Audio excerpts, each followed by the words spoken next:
สบายดีพี่น้องมื้อนี้เฮาอยู่ที่บ้านโนนทางมีเนาะนาห้างโนนทางมีเนาะ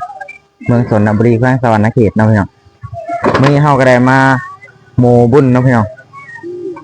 โมบุญแจกอยู่ที่งานกระเจ้าอยู่บ้านนาห้างโนนทางมีเนาะบรรยากาศก็ประมาณนี้เนาะพี่น้องตอนนี้เฮาก็ได้อยู่หน้างานแล้วเนาะนี่เนาะทางนี้เดี๋ยวพาพี่น้องไปเบิ่งนะเนาะเนาะผู้สาวบ้านนาวาเนาะบ้านนาห้างไม่ดี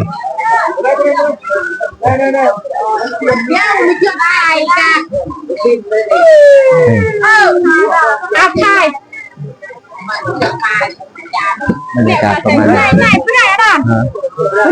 มึงโตเลยอ่ะเนี่ยพี่น้องครับ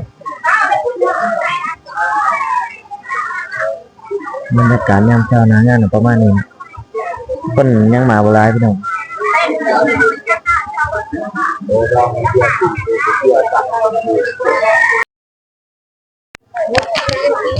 ตอนนี้เขาก็ได้กินข้าวแล้วเนาะพี่น้องเริ่มไปโม่แล้วเนาะไปโม่นะนี่เนาะนี่บ่าวหนกเป็นคนโม่เนาะพี่น้องแต่ว่าเหมือนกันมันแม่นอยู่ฟาร์มพุ่นบ่พุ่นไหนตอนนั้นตามุงบ่แม่นอยู่เฮือนได้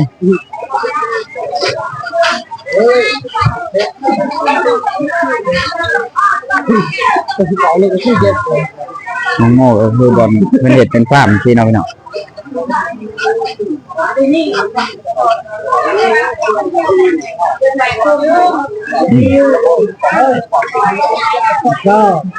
ก็จับว่า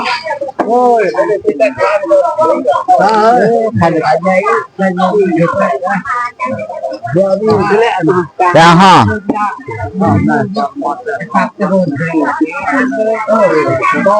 คนลูกลูกพี่เลยมุก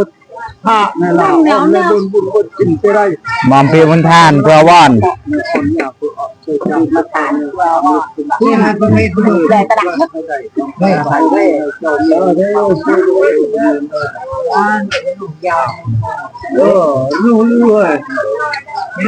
ก็ใช่ป่ะไม่เอาปุ๊กกันโม่เราที่เมื่อแล้วเนาะไปเนาะ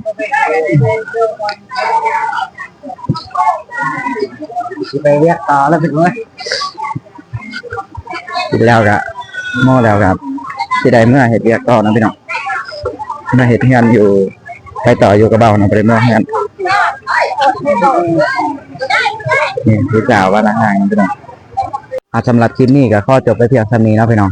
เพราะว่าเบาแทนก็จะได้ไปเห็ดเรียกกันเนาะตอนนี้เบาแทนจะได้ขับรถแล้วพี่น้องขอลาไปก่อนบ๊ายบาย